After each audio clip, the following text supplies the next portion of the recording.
Donc, bonjour Nicole, merci de... C'est vrai que j'aurais pu dire non tout de suite à ce festival quand j'ai su que j'allais à Cannes, mais c'est vrai que vous avez été très convaincante. Pour introduire, je ne vais pas faire la présentation exhaustive de l'œuvre de Nicole, mais quand même pour introduire Nicole Garcia, je vais juste parler de l'état actuel des choses et rebondir un petit peu sur ce que disait Sophie Dulac pour parler de Mal de Pierre et en fait de ce qui s'est passé ces dernières semaines, puisque en fait, avant d'arriver ici au Festival des Champs-Élysées, Nicole a mis la dernière main sur son film. On peut penser que c'est quelque chose qui s'était fait avant Cannes, mais tout s'est précipité. Hein. En fait, vous avez achevé votre film, fait quelques projections de travail, puis finalement vous l'avez montré à Cannes dans les tout derniers jours, c'est-à-dire 2 jours, 3... La veille avant que de la... Vous m'entendez là? Oui. La veille avant la conférence de presse, et effectivement, on ne pensait pas que c'était un film qui était pour Cannes, on ne l'a pas présenté, et puis il s'est passé quelque chose qui a fait que Thierry Frémaux nous a appelés à 4-5 jours de la fin de...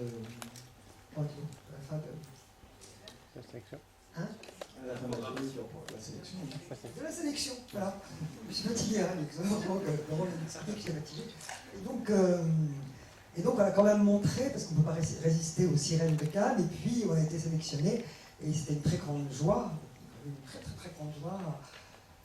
Un mercredi soir, 14 avril, à minuit chez moi. Mais après, cette très grande joie, il a fallu aller très très vite, parce qu'on n'était pas tout près, donc voilà, il y a eu 30 jours presque de travail d'affilée.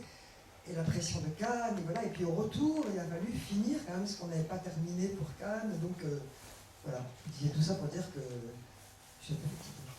Bon, je vais vous parler en vitesse, vous découvrirez le film en octobre. Vous savez que c'est un film avec Marion Cotillard, Louis Garrel et Alex Brandamul qui est vraiment la révélation de ce film, puisque Marion Cotillard qui est exceptionnelle dans le film, on la connaît, Louis Garrel on le connaît. Alex Brandamul, finalement, on ne le connaît pas. Je sais à quel point vous avez hésité, enfin à quel point ça a été difficile de le choisir, mais je sens qu'en octobre, vous allez révéler au public français un grand acteur. Là, je pense que ça fait partie de vos talents, d'ailleurs, de choisir quelqu'un, de ne pas savoir si vous êtes... Être dans le doute longtemps. Être dans le doute longtemps. Non, il y a très peu d'acteurs maintenant. Malheureusement, le français se parle de moins en moins, vous avez dû le remarquer. Donc il y a moins en moins d'acteurs espagnols qui parlent le français. Donc tout le monde parle anglais. Et donc le choix était très réduit. Et j'avais deux, les cinéastes dans la salle comprendront, quoi. Il y avait deux, même les écrivains, il y avait deux, non, cinéastes plus que les écrivains peuvent écrire ce qu'ils veulent, mais il y avait deux possibilités opposées d'imaginer le rôle. Et j'ai longtemps versé de l'une vers l'autre jusqu'à choisir Alex Brandamul. Et c'est vrai qu'il a été une grande révélation à Cannes. Et même si Marion Cotillard est absolument incroyable dans le film. Et Louis Garrel, et tous les autres. Je vais vous parler aussi un petit peu de la réception faite au film. Donc le film a été projeté 2 grandes fois à Cannes le matin, c'était un dimanche, le dimanche pour la presse, une projection qui s'est bien passée. Je vous en dirai quelques mots ensuite, puisque j'y étais et que j'ai participé à certaines discussions. La projection du soir à laquelle j'étais, qui a été un triomphe. Il faut dire un triomphe. Et qui pour moi, parce que je vous parle de Brandamul, mais aussi de Cotillard, c'est que la discussion des critiques, le film a été très bien reçu, les avis partagés, mais quand même globalement très bien reçus, avec chez certaines critiques qui reprochaient au film un certain classicisme, quand même quelque chose d'extrêmement vibrant dans le film, et qui pour moi est une des grandes forces du cinéma de Nicole, c'est-à-dire d'habiter entièrement ses films. Pas complètement toujours d'ailleurs, mais en tout cas, voilà. Je ne dis pas tous les films, mais certains films de manière extrêmement forte. Et une des choses que j'ai entendu dire, notamment par Pierre Murat de Télérama, c'était que Mal de Pierre était le film le plus fort, le plus abouti de Nicole Garcia, donc au bout du film. Moi, je serais incapable de me prononcer sur la question. J'ai beaucoup aimé le film. En tout cas, ce dont je suis sûr, c'est que je le raccroche à une période de votre cinéma, que vous avez une très grande force pour glisser la biographie, enfin glisser votre vie, vos obsessions, vos thèmes dans vos films, et que là vous retrouvez de manière très, très forte ce que vous faisiez dans les 3 premiers films par exemple, c'est-à-dire Un week-end sur 2, et puis Le fils préféré, et puis Place Vendôme. Voilà. Ensuite vous avez continué d'une manière, il y a eu Le balcon, mais Le balcon était un film. Et ça va m'amener à ma première question, Le balcon, qui était vraiment un film dans lequel vous introduisiez beaucoup de votre biographie, mais c'était un film commercial. À la fin, après ce film, vous m'avez dit maintenant j'ai besoin de faire quelque chose de plus léger, quoi, de plus petit économiquement. Et la question, est-ce que quand vous décidez d'un film, vous le faites dans le prolongement ou contre le précédent? Comment vous passez de l'un à l'autre? Et comment vous êtes passé, après Un beau dimanche, à Mal de pierre? Et comment les idées vous viennent, tout simplement? C'est une vaste question. Sur le coup, tout. Mais il y a un truc particulier entre... j'ai lu Mal de pierre de Mélina Agus, d'un écrivain sarde, que j'ai acheté en Relais H à Orly, sur le conseil d'un ami. Et quand je suis arrivé à Marseille, comme je suis à Paris-Marseille, j'ai appelé mon producteur pour dire, demander si les droits de ce livre étaient libres. Il l'était, et il a eu le même enthousiasme que moi, comme ça, un peu plus pour pouvoir me suivre, mais je pense qu'il a quand même aimé le livre. Et là, je l'ai fait lire au scénariste avec qui je travaille toujours, Jacques Fieschi, qui n'a pas aimé le livre. Donc il m'a dit non, ça c'est sans moi, ça ne m'intéresse pas. Et donc je suis partie à la découverte d'autres scénaristes, de ce dont je désirais depuis longtemps d'ailleurs, pour ne pas être dans la dépendance de Jacques, à quel point je suis bien arrivé. Et des scénaristes très très éminents, très intéressants. Et j'ai essayé d'adapter Mal de pierre, mais c'était très très compliqué parce que le livre, c'est parmi ce que la littérature n'aurait pas le cinéma, c'est-à-dire ne suivait pas le récit, ça passait d'une strate à l'autre de la vie de ce personnage. Il y avait ce personnage, sa petite fille, c'était une histoire qui était transmise, un problème générationnel, enfin, c'était très touffu. Et il y a même des ellipses, on va pas dire malhonnêtes en littérature, mais qui n'étaient pas du tout de l'ordre du cinéma. Et donc j'ai échoué, voilà, 2 fois de suite, j'en ai marre de Mal de pierre, et je me dis je vais faire un petit film rapidement écrit avec Jacques Fieschi, et j'avais l'idée d'écrire pour mon fils, Pierre Rochefort, l'histoire d'un jeune homme, avec effectivement, comme dit Laurent, beaucoup des thèmes qui sont tout le temps les miens. Les personnages sont toujours au bord de l'internement psychiatrique. Et c'est ce film que j'ai fait rapidement, très rapidement pour moi, et puis qui a eu un film que j'aime beaucoup. Je pourrais dire ça au bout de fil, mais non, que j'aime beaucoup, voilà, sans dire oui, mais là j'ai peut-être raté un truc. Bon, que j'aime beaucoup. Et après, mais voilà, et je pensais que Mal de pierre, dès la fin du film, pour répondre, a continué à me hanter. Et j'avais une masse de notes quand même, j'avais quand même ramassé beaucoup de notes avec les 2 scénaristes avec qui j'ai travaillé. Je l'ai fait lire à Jacques, qui maintenant dit que c'est pas vrai. Enfin si, il a quand même bien lu, il a bien lu tout ce que j'avais fait, et là il a dit ah, d'accord, alors maintenant d'accord, avec ce matériau, mais il a eu la très très grande idée, et ça lui revient complètement, de dire il faut mettre un seul personnage central, celui que je parle Marion Cotillard, un seul, elle seule, que l'histoire passe par elle, oublier qu'elle a une petite fille, oublier, changer son âge. Je ne vais pas raconter le livre, encore moins le film, pour vous laisser cet appétit le 19 octobre. Mais, et donc ça, et à partir de ça, on a écrit très vite Mal de pierre. Donc là, c'était déjà quelque chose que je... Voilà. Mais sinon, comment on passe d'une à une autre? Depuis quelque temps. Parce que souvent, je suis actrice, je viens de là, et entre les films que je faisais, je tournais, je faisais du théâtre, voilà. Et maintenant, comme c'est devenu quelque chose de plus en plus passion pour moi, la mise en scène, je voudrais presser le rythme. Et pour presser le rythme, je prépare souvent l'idée d'un film avant de commencer l'autre, en attendant un acteur. En l'occurrence, j'ai dû attendre pas mal de temps Marion Cotillard. Et donc, j'ai déjà écrit, voilà, pas mal avancé sur un autre scénario. Donc, c'est vrai que cette idée que j'avais avant de laisser doucement affleurer une idée.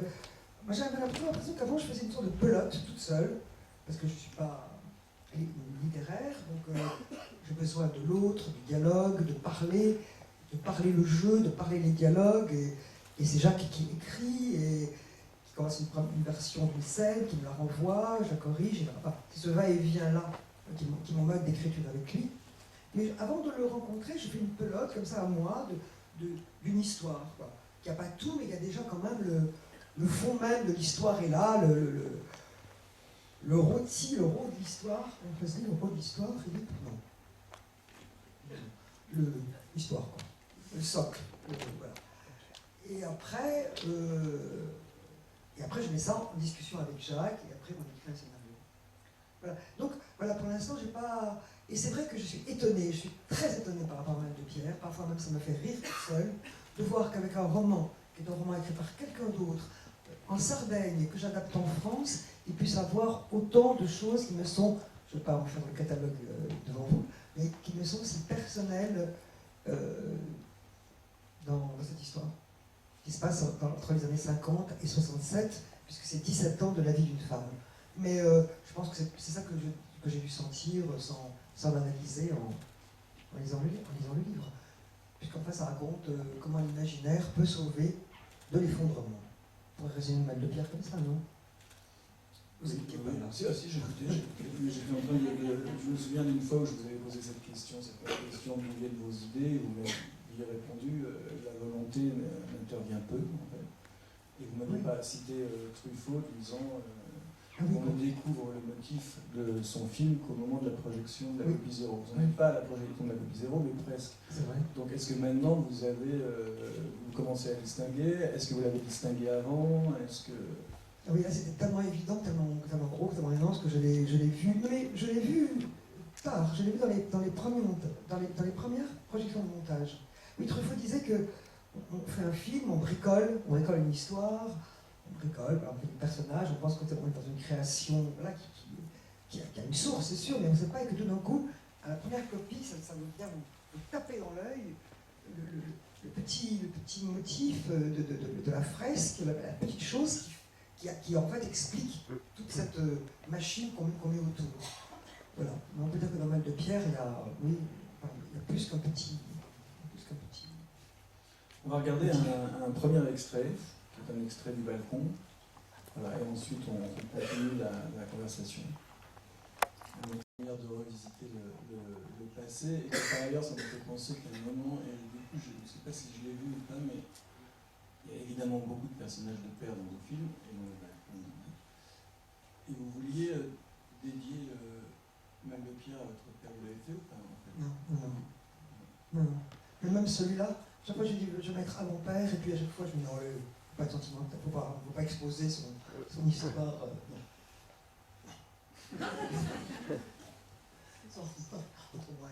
Non mais oui, parce que là en fait c'est un père qui est fâché avec ses deux autres fils. Il y a plein de raisons, je ne veux pas être... Ah bah je sais pas, ça c'est moi j'ai une question. Ah, allez-y. Non mais si on avait vu du jardin, là on voit Gérard Lanvin. Une des questions que je voulais vous poser et qui nous mène aussi à Marion Cotillard, c'est une certaine appétence pour les stars en fait. Le cinéma que vous faites, c'est-à-dire que vous aimez les mettre en scène et d'une certaine manière vous les coltinez, puisque c'est pas toujours évident. Je crois que ça n'a pas été avec Gérard Lanvin, ça vous pouvez me raconter. Ça n'a pas été facile? Non. De le faire venir. De le faire venir, oui. Voilà. Oui. Puisqu'à l'époque, c'était quand même une star d'un cinéma populaire, donc assez éloigné du cinéma d'auteur que vous vouliez faire. C'est vrai. Vous avez recommencé avec du jardin. Ah oui. Qui lui était beaucoup plus facile à convaincre. Mais c'est vrai que Gérard, on à l'époque, il faisait des films comme beaucoup de comédies, des films d'aventure, et là il ne comprenait pas il dit, mais moi je ne veux pas jouer un personnage qui veut un fils, qui veut tuer son père, qui à un moment donné se découvre un instant, quoi. Ça dure dans le film, dans lui, quelques secondes, mais un désir de parricide. C'est pas possible pour moi de jouer ça. Alors j'ai essayé de le convaincre, voilà, de comprendre le personnage, mais il y a quelque chose, comme il disait, moralement, qu'il ne voulait pas assumer. Et puis finalement, heureusement, il l'a assumé, et ô combien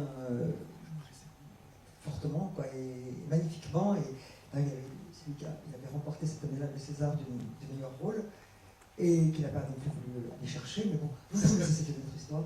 parce qu'il ne voulait pas prendre le risque. C'est comme ça, c'est un personnage comme ça. Enfin, ça ressemble à l'autre argument qu'il m'opposait, quoi. Il ne voulait pas prendre le risque que ce ne soit pas lui. Il y a quelque chose en lui d'une fierté, d'une idée de lui-même qu'il a très peur de voir malmener. Et c'était vraiment, une fois que je revois le film, je le trouve absolument magnifique. Mais prendre des stars, non, d'abord... Pourquoi vous le désiriez à ce point Ah, je le désirais. D'ailleurs, on va en parler après un petit peu de ça. Pas de genre, non, mais... Parce que c'était l'homme, pour moi, l'idéal physique de l'homme méditerranéen. Voilà.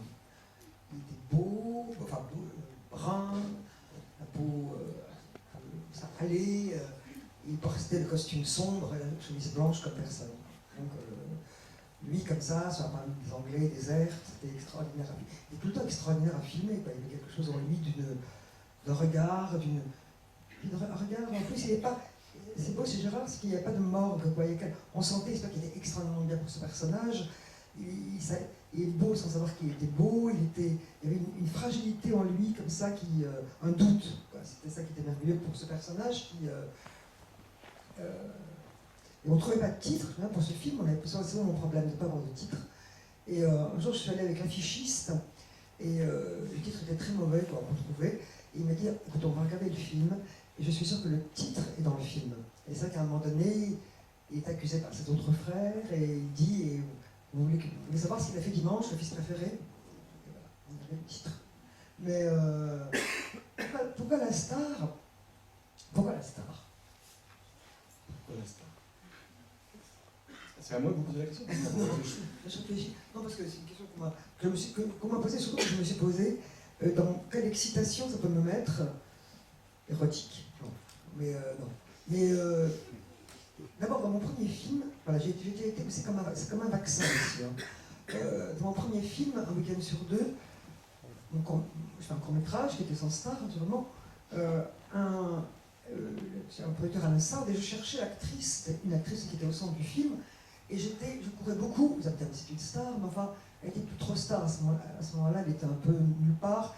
Nessa Kinski, qui n'en finissait pas de ne pas me répondre, que je courais après elle. J'ai pensé à des mannequins, j'ai pensé à...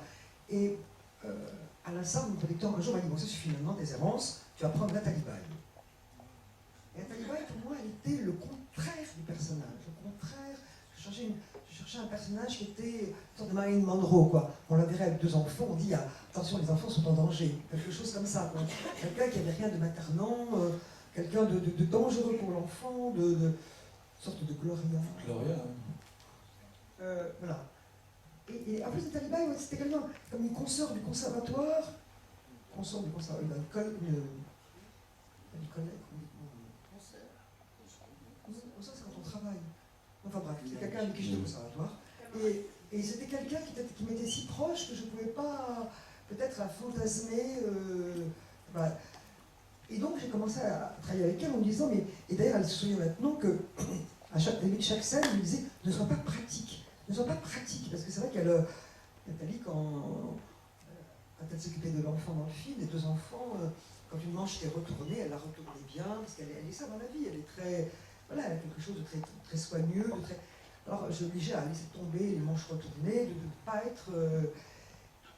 Et voilà, et peut-être que c'est... Et elle a été pas le personnage que j'avais imaginé en écrivant, qui était une sorte de petit oiseau un peu affolé. Elle a été, c'est un autre genre de folie, encore de folie, mais une folie froide. Et en fait, c'était très bien, elle a donné une force différente au film. C'est pour ça que l'acteur est vraiment très créateur, parce qu'en fait, il lance souvent le film ailleurs que là où on l'avait prévu. Mais après est arrivé le fils préféré, et ça c'est une de Kieski dont je parle encore, parce que lui il est très très bon dans les castings, et au milieu de l'écriture, on a commencé à dire c'est un père avec 3 fils, il a dit, Dantin est quand même le personnage central, il serait bien Gérard Lanvin. Voilà. Donc effectivement il était vedette à l'époque, et en plus après dans l'aîné il y avait Bernard Giraudot et Jean-Marc Barr, dans les 3 fils, et il y avait cet acteur magnifique, Berto Erlitzka, dans Le Père, que vous avez peut-être vu après dans Aldo Moro, le film de Marco Bellocchio. Le film de Marco Bellocchio sur le titre. On a oublié le titre. On a oublié le titre. Si quelqu'un. Selon les l'enlèvement de la demeure.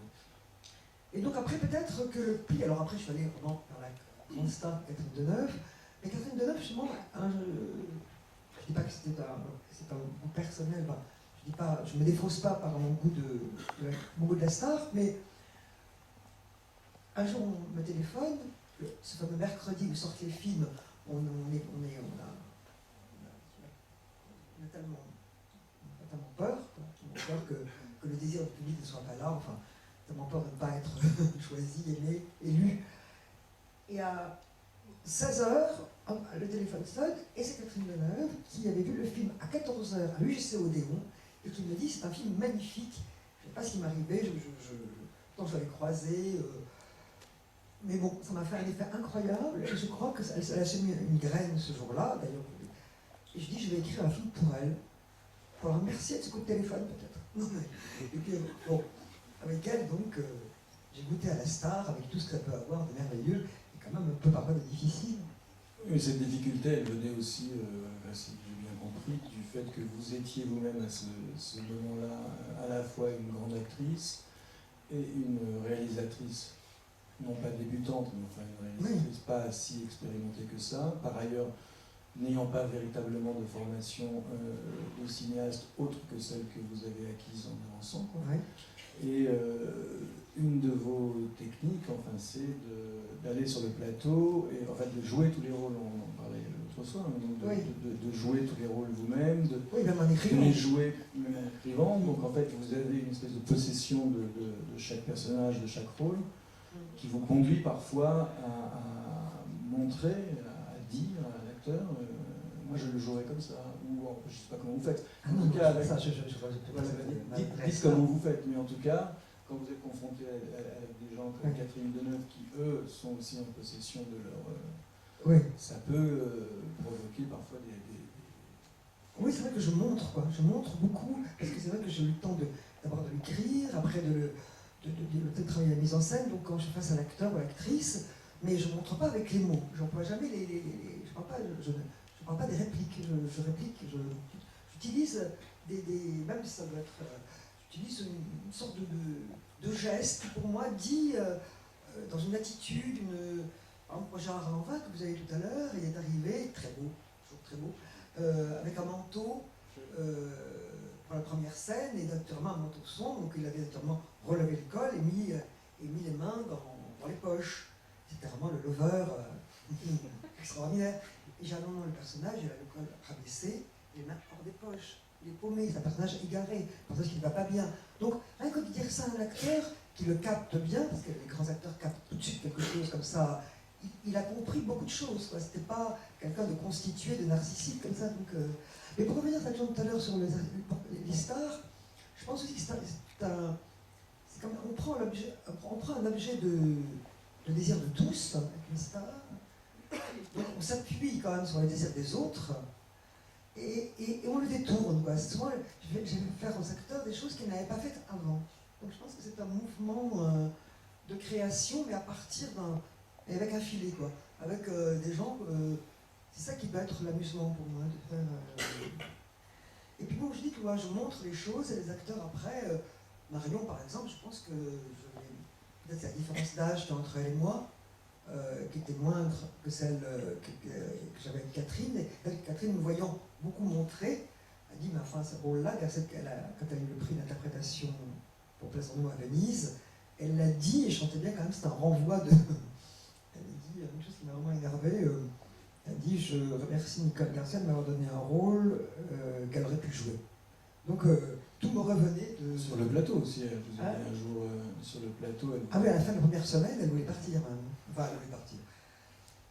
Oui, elle dit, mais elle a dit à son agent elle me montre, mais quand même, je trouve que dans ce film-là, elle a été assez extraordinaire. Alors, je sais pas, moi, j'ai qu'une manière, une seule, de diriger les acteurs, donc c'est vrai que je ne peux pas... Non, mais il y a des scènes, par exemple, où je me souviens très bien une scène dans le train, où elle est absolument incroyable, des scènes où je la laissais absolument faire...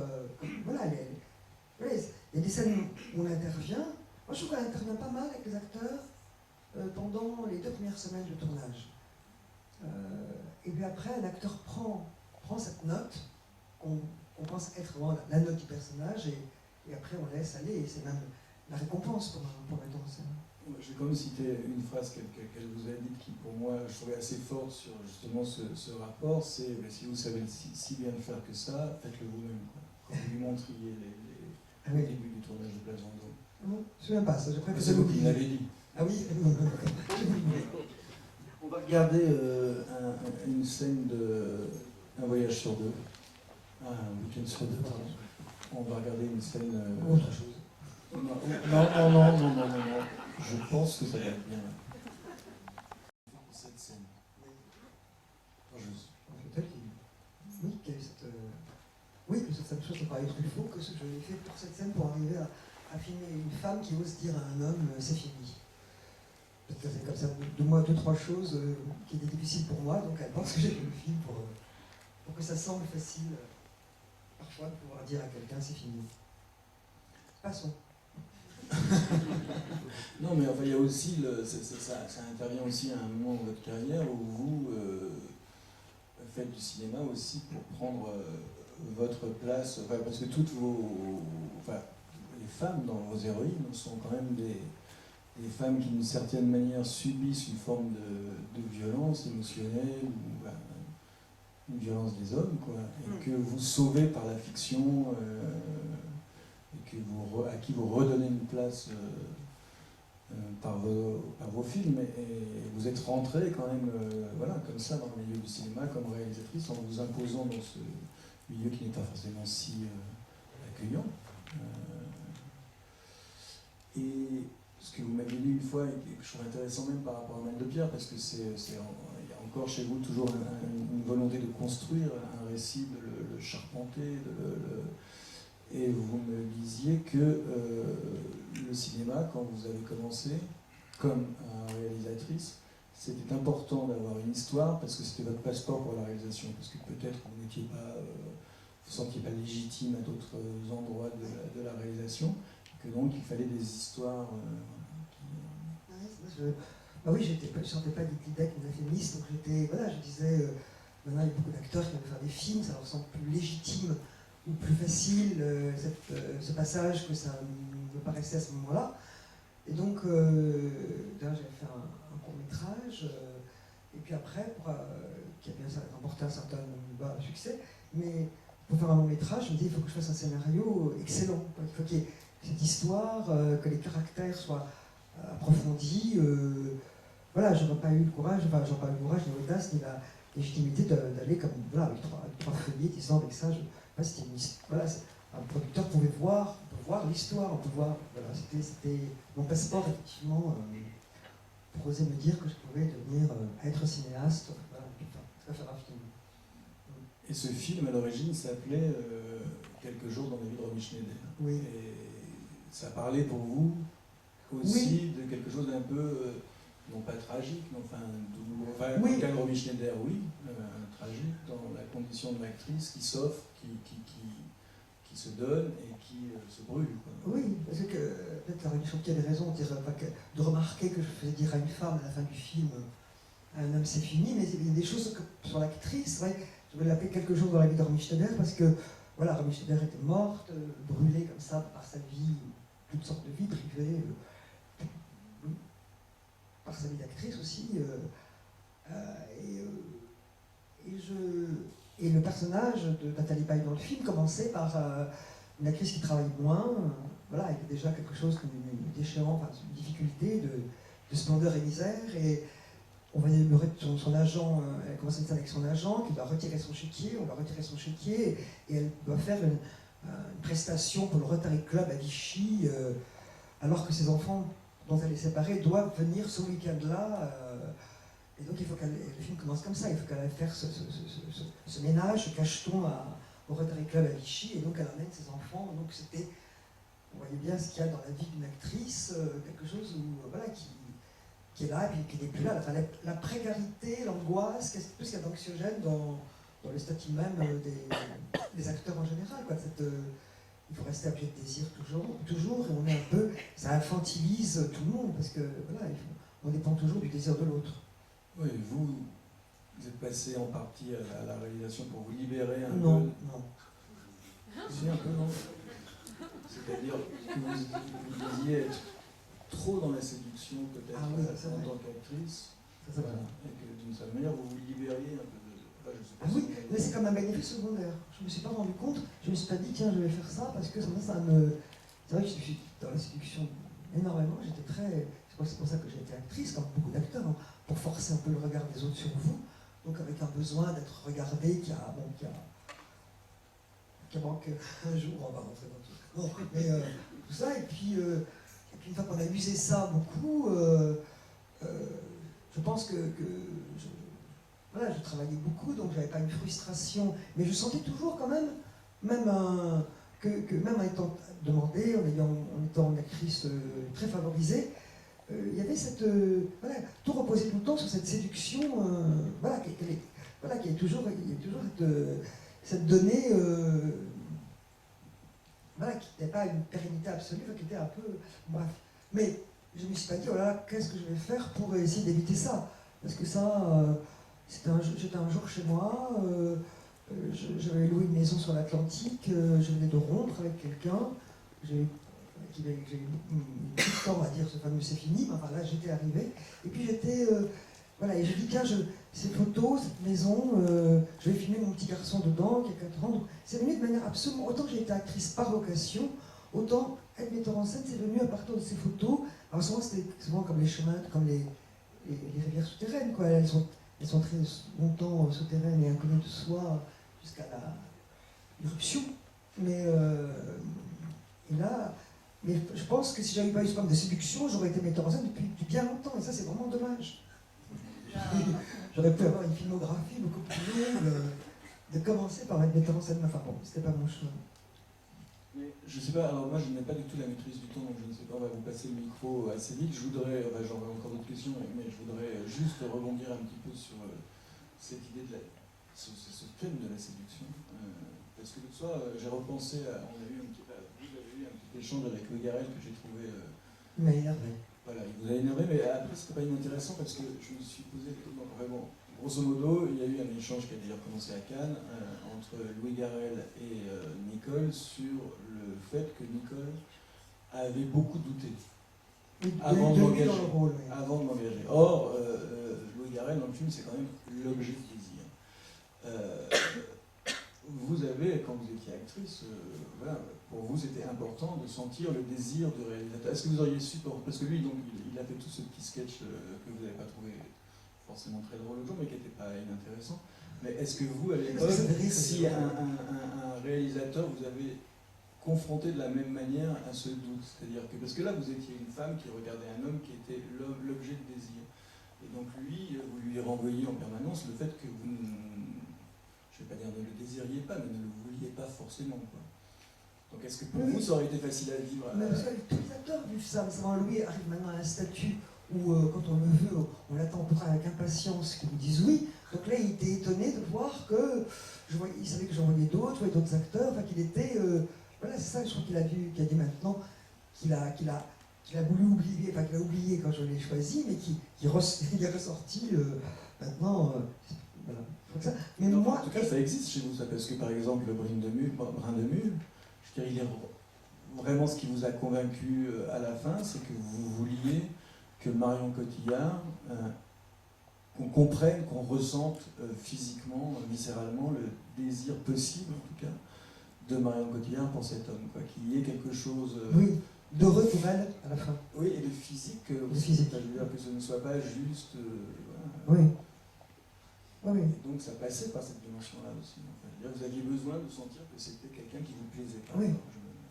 D'accord. Et moi, quand j'étais actrice, et je suis toujours actrice, donc quand j'étais seulement actrice, une fois j'ai pris le train de La Rochelle on m'a dit que je faisais un rôle, et arrivé à Gare Montparnasse, on m'a dit que c'était plus moi. Donc, tous les acteurs, tout le monde a connu ça, qu'il y a des choix de metteurs en scène, et ça qu'on le vit très mal quand on est acteur, et après, puisque Louis Garrel maintenant devient metteur en scène, il va savoir que lui aussi, il peut y avoir des doutes sur quel est l'acteur qui va le mieux incarner, comme on dit, une grande partie de la réussite d'un film, c'est de réussir bien le casting, donc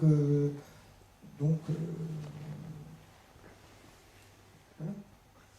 Bon, je vais vous poser une dernière question, on va vous passer tout de suite le micro. Après, c'est évidemment sur apprendre le métier de la réalisation en le faisant et aussi l'apprendre en regardant travailler les autres, puisque vous avez travaillé avec de grands réalisateurs.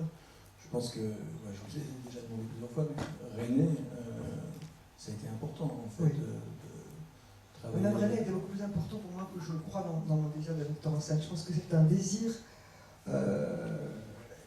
que j'ai pu avoir, je crois, enfin si je faire la mise en scène, mais que je ne me suis pas du tout avoué à moi-même quand j'ai fait mon oncle d'Amérique. Et quelque chose de lui, dans la frustration que j'ai ressentie de quitter le plateau, quand je lui ai dit au revoir, il m'a dit « Ah oui, moi le film est encore, vous partez maintenant, Nicole, le film pour moi est encore long. » Voilà, imaginez le cinéma comme une sorte de train, où comme une sorte de mécano de la générale, le metteur en scène monte d'abord, et puis le scénariste descend, et puis l'équipe technique monte, et puis les acteurs montent, puis descendent, les techniciens descendent, on reste avec le monteur, le mixeur, puis tout le monde, voilà. Et de vouloir faire seul ce voyage jusqu'au bout, je crois que c'est dans le film d'Alain Resnais que j'ai eu ce désir-là de faire le voyage jusqu'au bout, alors que c'est vrai que quelle que soit la création d'une interprète, on est une interprète et après on est mangé, avalé et rejeté par le film à la bonne grâce du metteur en scène. Et au talent du metteur en scène, on doit avoir une image qui vous plaît ou pas. Est-ce que vous voulez qu'on regarde un extrait de Place Vendôme ou est-ce qu'on pose... vous pouvez me dire le temps qu'il nous reste parce que je ne sais pas du tout moi en fait. Est-ce qu'on passe maintenant aux questions du public? D'abord, est-ce qu'il y a des questions? Oui, oui. Voilà. On passe aux questions du public alors voilà, allons-y directement. Et Place Vendôme. Oh bah... Il est 4h15 là. C'est-à-dire... Il est 4h15. On doit libérer la salle. C'est plutôt le temps qu'il nous reste qui est là. Le temps qu'il nous reste. Bon, prenons quelques questions, puis après on verra si on a envie de regarder. Quelqu'un peut dire, est-ce qu'on peut regarder un extrait par exemple? Vous posez la question alors? C'est bon? Ah, voilà. Bonjour. Alors, maman, une question, je m'excuse, ça paraît peut-être évident, mais ce n'est pas du tout pour moi sur le fait que vous êtes metteur en scène femme. Aujourd'hui, par exemple, cette année à Cannes, il y avait un mouvement Women in Motion lancé par Salma Hayek qui est rejoint par plus en plus de femmes metteurs en scène, scénaristes et actrices, où on dit que ce métier est très masculin, que les rôles sont plutôt pour les garçons, que les femmes savent encore faire valoir très souvent dans les films pour les hommes.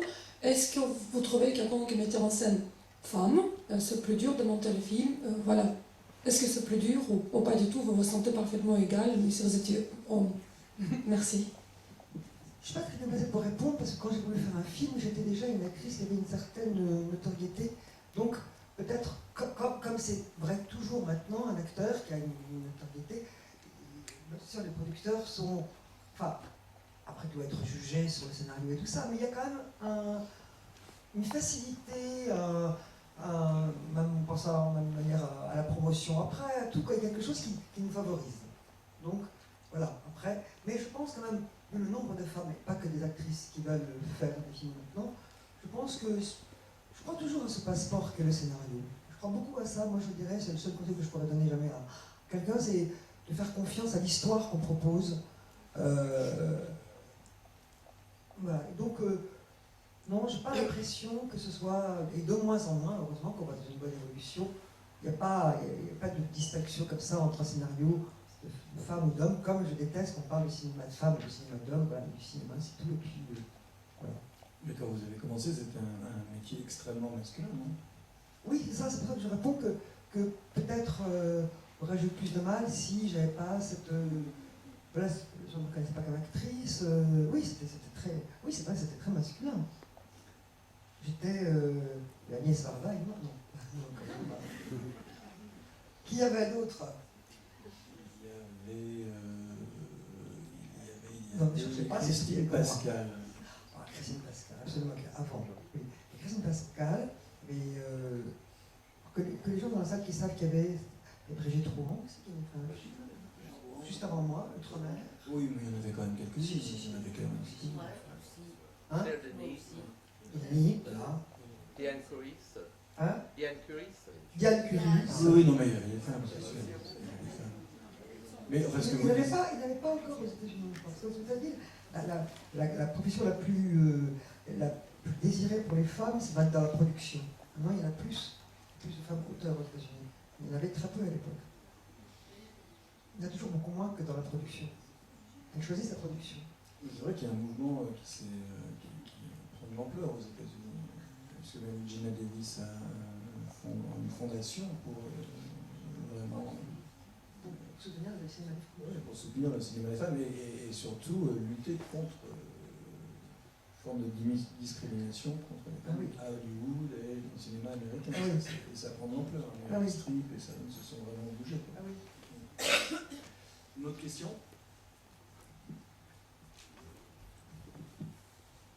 Merci, Selma. Moi, je m'appelle Denis. Bonjour à tout le monde. En vrai, je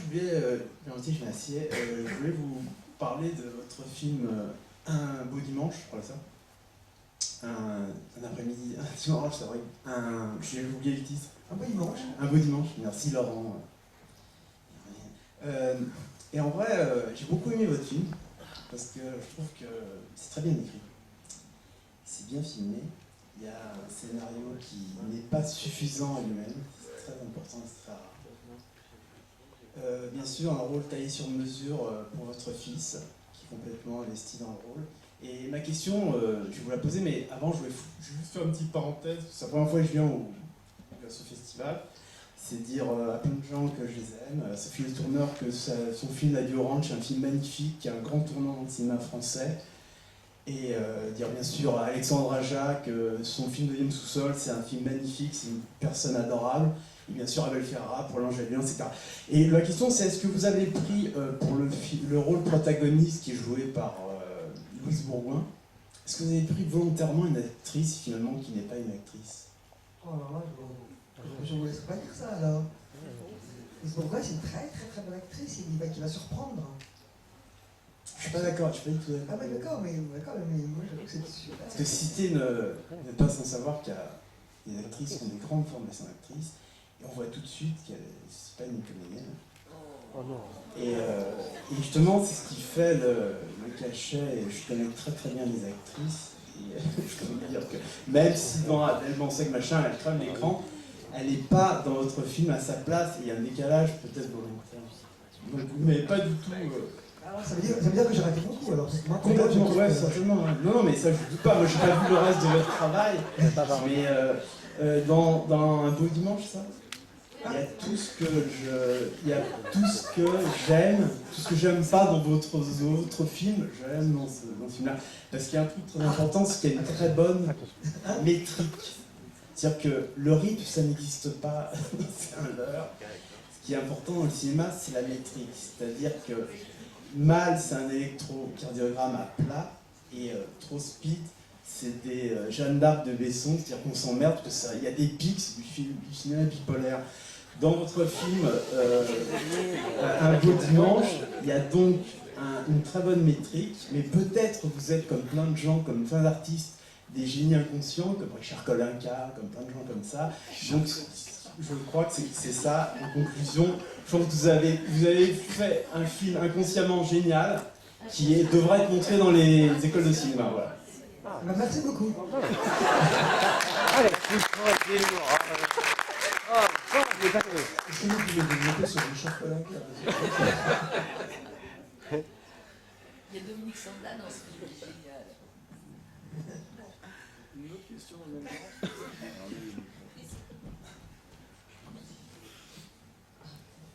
D'abord, je voulais vous remercier pour votre dernier film que j'ai eu l'occasion de voir à Cannes. Il est magnifique, vraiment. Et, Je ne sais pas s'il plaira beaucoup à notre ami. je suis pas sûre. On sent pas là. Et je voulais vous demander, vous avez commencé à parler, c'est vrai que ça m'intéresse beaucoup, comment vous filmez vos actrices en étant actrice vous-même. Et dans ce film, le jeu de Marion Cotillard, il est tellement... Voilà, c'est très fort et en même temps c'est surprenant et il y a tout le temps ce déchirement, elle joue toujours à la limite de la folie, à la limite entre réalité et imaginaire. On dirait même au début que c'est un peu exagéré. Est-ce que vous-même, comme actrice, vous aurez joué comme ça ce rôle aussi? C'était voulu ou c'était un peu inattendu pour vous aussi? Comment ça se passe? Ah oui, c'est intéressant votre question, mais est-ce que j'aurais joué comme ça? Je sais, ça, je me suis jamais posé la question, mais non, je pense que Oui, attendez, comment je pourrais répondre? Je pense que c'est écrit comme ça, c'est écrit, c'est qu'elle interprète Marion dans ce film comme elle interprète une musique, extraordinairement cette partition qu'est le scénario. Donc je pense que si, avec Jacques Fesky, j'ai écrit ce personnage comme ça, c'est que c'était à ce niveau-là de passion un peu mystique, de volonté, dans le roman de Milena Agus, elle appelle ça la chose principale, de trouver dans la vie la chose principale, donc il amène au bord de la société normative des années 50, comme sa mère l'internait, parce qu'elle chercha de manière trop fébrile et trop radicale et trop exclusive de tout le reste. Et là, voilà, enfin, l'histoire commence comme ça. Mais je pense que travailler avec une actrice, c'est effectivement, d'abord c'est une actrice qui sait lire, hein, un Cotillard, contrairement à Bulgaret, a beaucoup de propositions.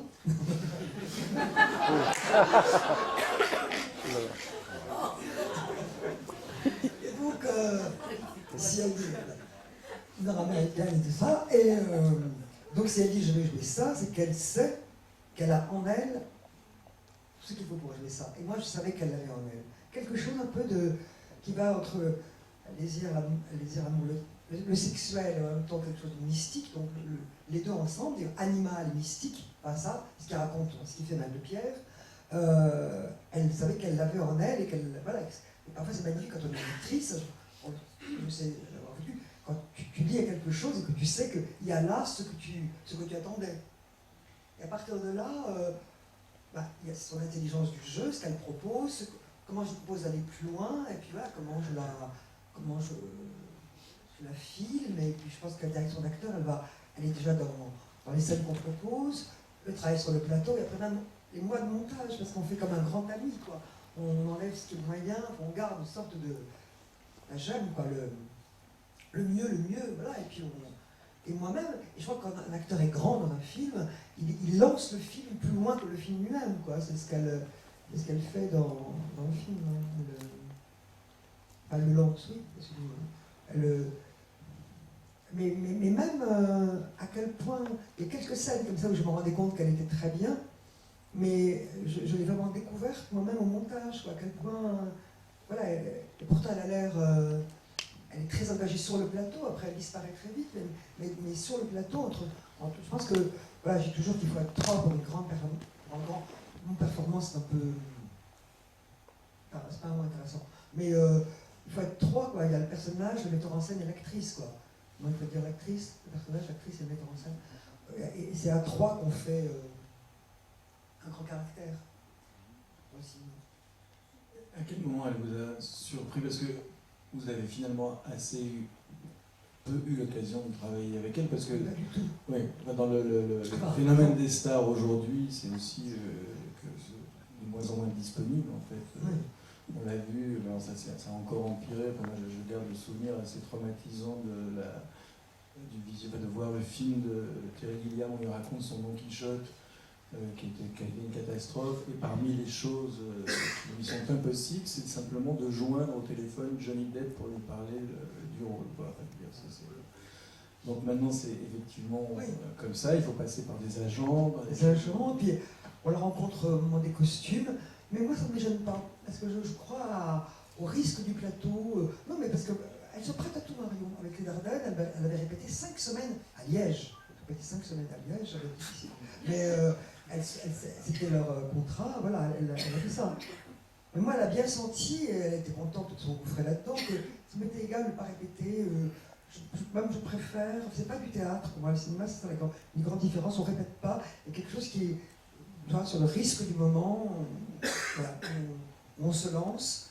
Et donc, je l'ai bien regardé pour les costumes, je l'ai bien regardé au moment des coiffures, et puis elle est repartie, et puis voilà, après, voilà, elle est revenue, et il fallait que ça, comme dit madame, il fallait que ça brûle tout de suite, quoi. Et que ça brûle. Et vous avez senti très vite que ça brûlait, enfin qu'elle était là, quoi. Ouais, tout de suite. Tout de suite, parce qu'il y avait des scènes, d'abord, un premier jour, j'avais fait beaucoup marcher dans les lavandes, puisque voilà, c'est une petite bourgeoisie agricole.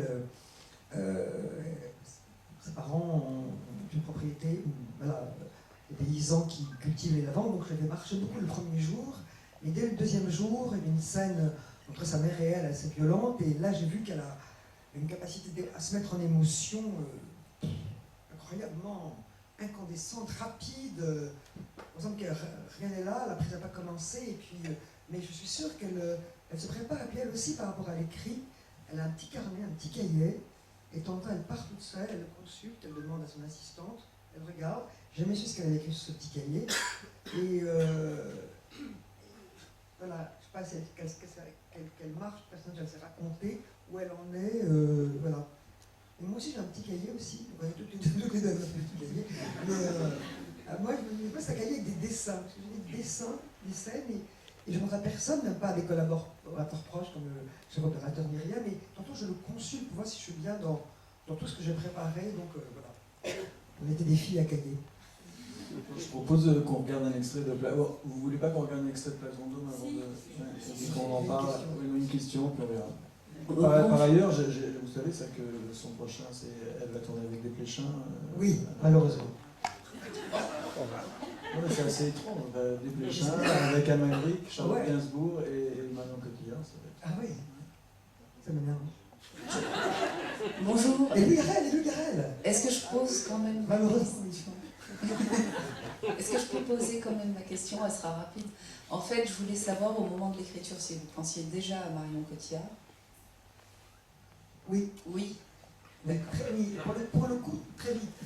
Très vite, je me suis dit, l'actrice idéale serait Marion Cotillard. Mais j'aurais fait le film Non, sans ce elle. serait Nathalie Wood, je pense, mais bon, elle était partie. C'est l'idée, non. Ouais. Ça aurait été bien, Nathalie Wood. Oui, mais c'était difficile. Oui. Mais bon, je voulais juste savoir, voilà, si vous avez fait essayer d'autres actrices ou si c'était vraiment Marion. Non, à un moment donné, elle n'en finissait pas de me donner une réponse positive. Elle en finissait pas de me dire elle adore ça, enfin bon, c'était très très long quand même. Et là, je suis allée voir une autre actrice. Étonnamment, dès le lendemain, elle a dit oui. Non mais j'ai vu une autre actrice, mais qui n'était pas. Mais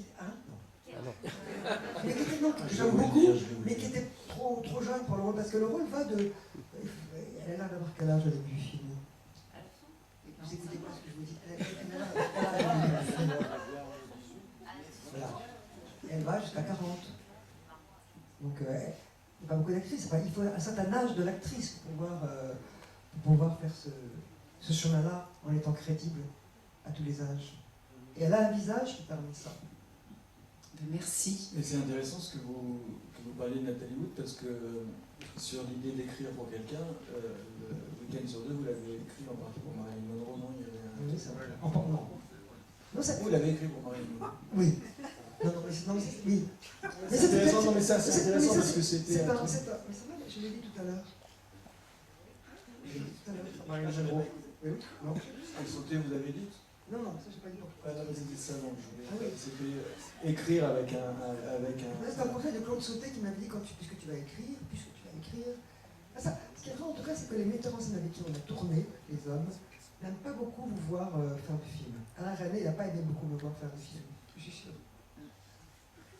Actrice, à l'époque, hein, peut-être maintenant, actrice, sortir d'actrice, sortir de cet objet de désir d'une actrice pour faire des films, c'est empiéter sur quelque chose. Enfin, Claude Sautet m'a dit, puisque tu veux faire des films, pendant que tu écris, puisqu'on a eu le même scénariste, Jacques Lesky, qui a écrit les 3 derniers films de Sautet, pense à un acteur même que tu ne pourras jamais avoir, même une star américaine, même mort, mais ça t'aide. N'écris pas sans savoir qui. Ah, voilà. Mais une image.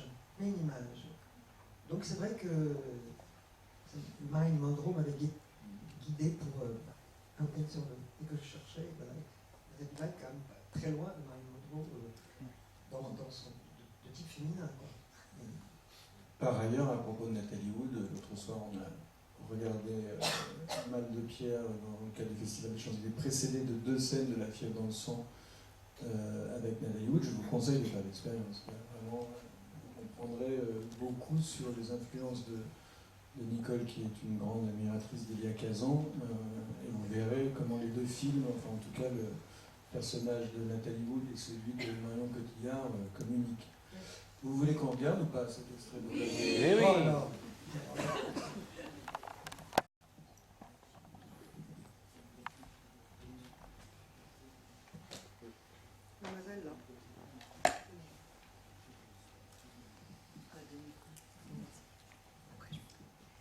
Bonjour. Donc par rapport à l'extrait aussi, ça rejoint la question que j'avais posée avant. Sur le sujet d'écrire un rôle que vous auriez pu jouer vous-même, est-ce que c'est parce que vous avez peur, enfin, parce que moi je viens de faire un court-métrage où j'ai joué et écrit et produit, c'est vrai que c'est dur en tant qu'actrice j'ai trouvé de pas avoir d'autres pensées et d'être dedans et dehors en même temps, en fait, de produire. On a plein d'autres pensées en même temps. Et je me dis, est-ce que vous avez fait ce choix-là de prendre quelqu'un d'autre pour avoir cette liberté en tant que réalisatrice? Parce que du coup, de faire les deux, ça paraît peut-être un peu problématique, parce qu'on arrive peut-être moins à se mettre dans le personnage si on a double casquette, en fait.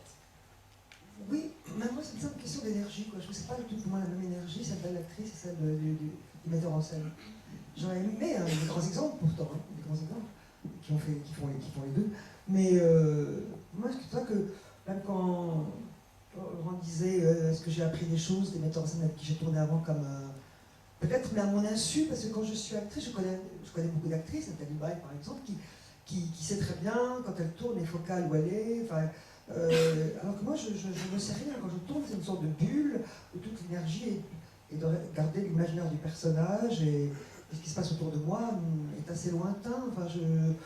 Voilà, c'est entre soi et le rôle, le metteur en scène, un peu ce dialogue comme ça, parfois silencieux avec le metteur en scène, mais alors que l'énergie du metteur en scène, c'est l'inverse, quoi. C'est voir tout, c'est des détails, voir la scène, voir le cadre, donc, voilà, j'aurais pas cette...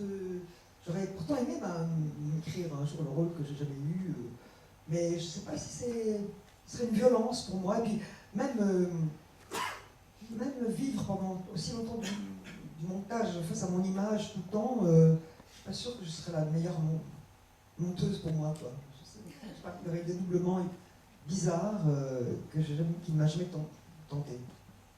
C'est dommage, quand même. Peut-être que je n'arrive pas à faire ça. Oui, c'était Mademoiselle d'abord, il me semble. En fait, on avait un peu la même question. Ah, ok.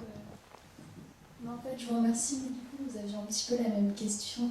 Enfin, ma question à la base, c'était effectivement revenir sur l'anecdote que vous aviez racontée par rapport à Catherine Deneuve, qui vous remerciait de lui avoir offert un rôle que, au final, vous avez pu jouer. Et du coup, je me demandais si un jour vous auriez envie de vous choisir, mais vous venez un peu de répondre. Donc, oui. Je pourrais, quand même. Merci. Il faudrait que je l'écrive et après que je le confie à... Je délègue sur le plateau. Merci beaucoup d'être là ce soir. J'ai une question à vous poser, puisque vous êtes quand même assez exemplaire pour un grand nombre d'entre nous. Vous avez fait deux activités à succès. Vous avez réussi à prendre ce tournant de l'actrice vers la réalisatrice à succès. Est-ce que dans ce chemin très riche, quel serait votre plus grand regret? Artistiquement parlant, bien sûr. Et est-ce qu'un regret comme ça vous donne de l'énergie peut-être pour un plan futur? Est-ce que quoi, un regret? Est-ce qu'un regret, quelque chose que peut-être vous n'avez pas pu faire à un certain moment, est pour vous un peu le fuel pour un projet à venir?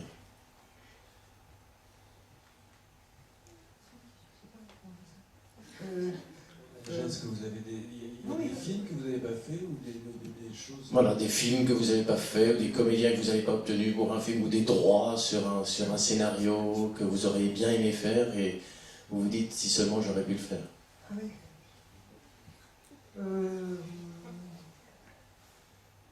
Non, on se pose toujours la question, qu'est-ce qui vous donne le désir de continuer, d'avoir des désirs de film, quel est ce fuel, comme vous dites, ce désir, qu'est-ce qui l'alimente? Non, je ne sais pas si j'ai des regrets. Tout à l'heure, j'ai exprimé un, c'est vrai, mais bon, ça ne sert à rien, un regret. Enfin, de ne pas avoir commencé avant, mais bon, c'est un peu bête. C'était mon chemin d'être d'abord une actrice et de rejoindre le chemin de la mise en scène après, mais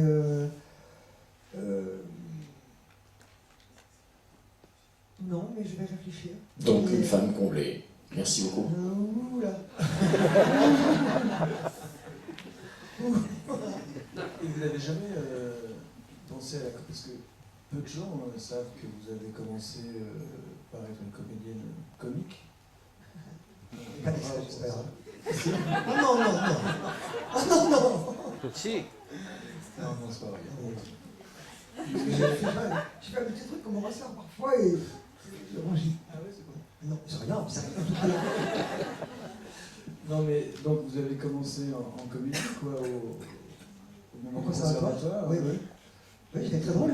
J'ai eu un premier prix des comédies modernes avec Le Renard et la Grenouille de Guitry. Et puis après, j'ai perdu mes joues. Je me suis une coupe plus mince, comme ça, et puis je suis devenue une héroïne de tragédie. Mais déjà, j'ai fait la mue au théâtre. Mais c'est vrai que je n'arrive pas à écrire des comédies. En fait, ce sera un regret, ça tient. Voilà. Là, c'est un regret. Je ne sais pas écrire des comédies. J'aimerais bien. J'écris toujours, je dis, avec la veine noire du marbre. Belle image. Mais je ne sais pas, j'écris avec ce qui est le plus sombre en moi. Pas le plus pas le sombre, enfin des choses plus. Voilà. Je voudrais bien savoir. Voilà. Quand on me dit que je suis drôle, mais à mon insu. Je ne sais pas, le transformer dans. Comme d'autres écrivains que je connais, ou. Qui ont une expression drôle, comme ça, qui sortent des choses drôles artistiquement. Moi, ce qui sort de moi, c'est sombre. Donc, c'est la partie pas comblée. Mais pourtant, vous vous confrontez à des co-scénaristes à chaque fois, donc vous devez faire rire. Non, Jacques Fieschi n'est pas drôle du tout. Oui, oui. Il faudrait que je change de co-scénariste, peut-être. Parce que. Non. On a écrit l'adversaire ensemble. Non, c'est pas du tout. Il n'est pas drôle non plus. C'est peut-être pour ça qu'on s'entend. On a des inconscients qui communiquent. Question. Oui, bonsoir. Moi, je voulais changer, m'éloigner un petit peu du jeu d'acteur, même si c'est très important. Je voulais savoir comment vous travaillez avec vos chefs opérateurs et si eux font la plupart du travail esthétique, ou si vous, parce que vous vous concentrez principalement sur le jeu d'acteur, ou si vous instaurez aussi votre point de vue sur cet aspect-là du film. Malheureusement, quand même. Oui. Malheureusement, oui, mais ça, on peut, avec les acteurs, commencer à travailler le premier jour du tournage, mais pas du tout avec un opérateur ou un décorateur. C'est une longue préparation, on se met d'accord sur l'esthétique, on parler vite du film, ou la manière de... comment on va raconter une scène, un début de découpage, comment va s'écrire le film.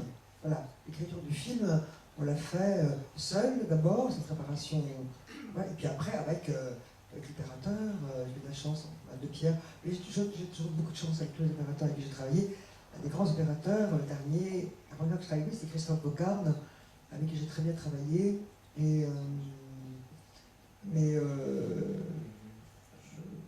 j'ai toujours travaillé avec là, on va travailler avec, sur lequel c'était Laurent Dayan.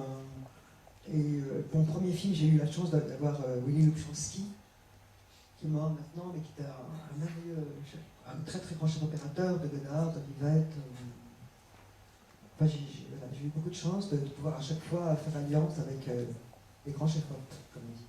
Et puis après, et puis même, c'est le cadre. Après, c'est vrai qu'il faut être confiant en quelqu'un, parce qu'il y a des moments, des scènes de mouvement, c'est lui qui se lance, quoi. Donc c'est vrai qu'il faut que que c'est quelqu'un qui a une sensibilité du cadre, quelque chose t'échappe quand tu as parlé caméra, quand tu sais pas les caméras. Mais c'est...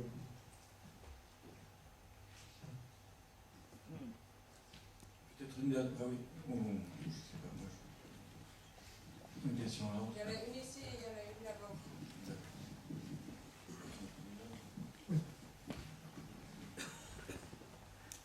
Bonjour, voilà, je voulais vous poser une question par rapport à la réalisation encore. Vous avez dit que vous avez eu besoin de ce voyage, de faire toute seule un peu jusqu'au bout ce voyage de cinéma. Et pour avoir anecdote, j'aime pas beaucoup dire ça, mais je fais une école de cinéma, donc, et j'ai la volonté en fait d'aller jusqu'à la réalisation. Et en fait, ce que je découvre en fait en faisant des films, c'est que des fois, être réalisateur, on crée beaucoup, mais aussi il faut faire confiance aux gens, c'est ce que vous avez dit. Et en fait, je voulais savoir comment vous avez fait pour dépasser donc, cette frustration qui au départ était une frustration d'être actrice. Et en fait, voilà. J'espère que vous m'avez compris. Non. J'étais pas frustrée d'être actrice. Je suis toujours très heureuse quand je suis actrice. J'ai toujours beaucoup d'enthousiasme à jouer. Mais à un moment donné, j'ai eu envie, ça c'est une expérience, d'aller vers autre chose, de faire autre chose. Et il me semblait que j'accomplissais mieux quelque chose de moi. Maintenant, c'est plus rude, hein, ma vie est beaucoup plus rude maintenant, ça je ne l'ai pas dit aussi. Mais c'est pas un regret. Mais ma vie est plus rude que quand j'étais actrice, quoi. C'est plus difficile, le cinéma est assez violent, enfin, la réussite d'un film, on n'en a jamais sûr, il faut travailler. Enfin, voilà, il y a beaucoup de doutes dans l'écriture, à tous les stades, sur le plateau. Le plateau, c'est là où on a moins le temps d'avoir des doutes parce qu'il faut tellement courir la poste. Mais après, dans le montage, tout ça, donc c'est la vie d'acteur, on se remet entre les mains du metteur en scène, c'est lui qu'on a la charge. C'est pour ça que maintenant, quand je suis actrice, comme toute chose très, très, très récréative pour moi, je regarde le metteur en scène et je le plains, le pauvre. Je le plains. Je le regarde, je le plains beaucoup. Mais donc, voilà, je ne sais pas bien votre question, mais c'est un passage voilà, qui a été le mien, mais que celui de pas mal d'acteurs. Je pense que le cinéma peut être pris par... le cinéma, il est pris de beaucoup être metteur en scène. C'est vrai que les femmes disent qu'elles ont arraché ça aux mains des hommes, mais on décide d'être cinéaste, vous avez décidé d'être cinéaste, mais il y a beaucoup de cinéma, des acteurs qui viennent à la réalisation, et des monteurs. Pas beaucoup de chef-op, mais le côté du montage aussi, c'est déjà, bon, Alain Resnais, le premier, enfin en tout cas, pour ma connaissance, qui sont venus du montage ou de l'actorat, et qui sont passés à la réalisation. Voilà. Maintenant, il y a aussi des écoles. Majoritairement, on vient d'une école quand on décide à 18-19 ans qu'on peut être metteur en scène. Bonsoir Nicole, moi j'avais deux questions en fait. Je viens de faire une formation à la réalisation avec quelqu'un que vous connaissez bien, je crois c'est Brice Covin, qui nous expliquait donc sa manière de faire et qui est essentiellement basée sur le fait qu'il laisse vraiment les acteurs investir le jeu au moment de la mise en place et ensuite la caméra s'adapte grosso modo au jeu. Et je voulais savoir, vous, votre vision de réalisatrice, si ça serait plus dans cette veine-là ou est-ce que vous vous amusez au moment par exemple de l'écriture, en tout cas en amont, à découper le film en imaginant vraiment des mouvements de caméra particuliers? Oui. Moi, je prépare beaucoup... une question. Non. Oui, mais je poserai la deuxième après. Mais moi je prépare beaucoup le tournage avant. J'ai vu des metteurs en scène et je tournais par exemple avec quelqu'un comme Doyon, même j'ai été chinée. Bon, je n'ai pas tourné avec Téchiné, j'ai vu Doyon, j'ai tourné avec Doyon, et c'est vrai que les scènes, l'acteur, on répète la scène, on répète, il fait le tour des acteurs avec son chef opérateur et il capte quelque chose de sa mise en scène à partir du jeu des acteurs. Alors que d'autres metteurs en scène, aussi opposés que Youssef Chahine et Woody Allen, ils ont préparé leur mise en scène, enfin je cite comme ça, je sais ça d'eux, des écrits que j'ai vus sur eux, tout est préparé et moi je suis du côté de Youssef Chahine et de Woody Allen. Donc, quand ils arrivent sur le plateau, je dis aux acteurs, il y a une phrase drôle de Woody Allen là-dessus qui dit, il y a Chris qui dit, ah mais moi je sens bien que j'ai envie d'aller chercher la pomme sur la cheminée en disant ça. Je dis, si tu veux, mais t'es pas dans le cadre.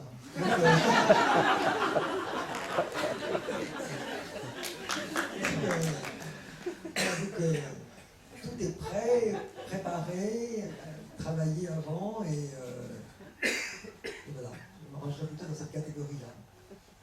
Ok, et alors je voulais aussi savoir justement quelles étaient vos influences en termes de réalisation. Et la dernière question, c'est quel était ce rôle qu'on ne vous a jamais proposé que vous aimeriez interpréter? Merci. Hein? Batman.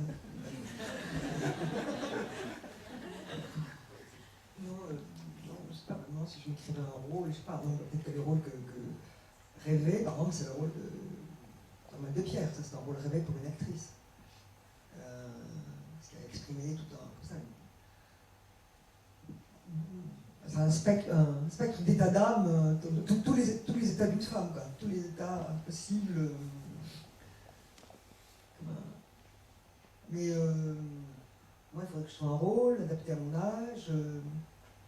Enfin bon, peut-être il faudrait que je réfléchisse. Mais j'ai pas une envie de rentrer d'un personnage. Il faut que je réfléchisse. Et les cinéastes qui vous influencent, alors, pour finir? Enfin, est-ce que vous vous Mais non, mais- nourrissez toujours du travail de certains? Non, mais vous avez cité Kazan, c'est vrai, il faut que je revoie, par exemple, l'autre jour, bon, voilà, j'aime beaucoup les. On a parlé des Kazan. Disons, mais c'était moi des Français, donc, comme on les a cités l'autre jour, au Kazan, au Casabets, ce sont des grands metteurs en scène qui viennent du théâtre, comme Kazan, et qui font leur mise en scène autour du corps de l'acteur, du corps physique de l'acteur. Voilà. Mais je ne sais pas, que je ne m'en inspire pas, je me rends compte maintenant que c'est ça que j'aimais, et en fait je me rends compte que c'est ça que je fais. Mais sans d'instinct ou de sensibilité, quoi, de faire une mise en scène autour du corps physique de l'acteur, et que c'est ça qui... même dans l'écriture, quand j'écris, je m'attache, on s'est attaché, par exemple, à un personnage, pas à pas, je m'attache à elle, je me dis qu'est-ce qui pourrait être juste, elle pourrait faire ça, oui c'est juste, même ce qui est juste, ce qui est au-delà même de la justesse, la suivre, le suivre dans ses folies, voilà, s'attacher à un caractère. Qu'est-ce que je sais plus, à partir de quoi je disais tout ça, Des cinéastes qui vous nourrissez. Ah oui, mais